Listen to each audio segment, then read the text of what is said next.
Hello everyone, and welcome to the fourth installment of Jack-O-Ween, the Return of Jack-O-Ween. This year I wanted to try some new things here and there, see if they work, see if they don't, who knows. Add a couple extra treats, but starting off I also want to at least have one quick review a week. Maybe I'll have more than that. That being said, let's get started with our first quick review.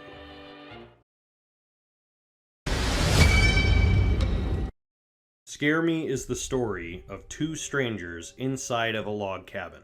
Both of them are horror writers, and both of them are very different. Fred is more focused on basic paint-by-numbers of horror.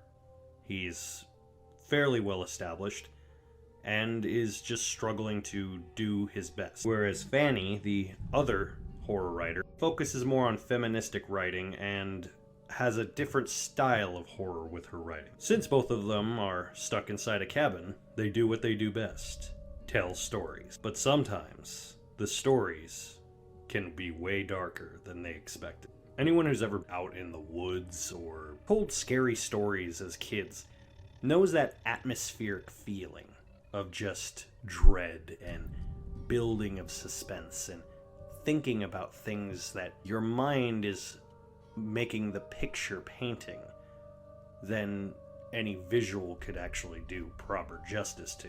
This movie dives right into that.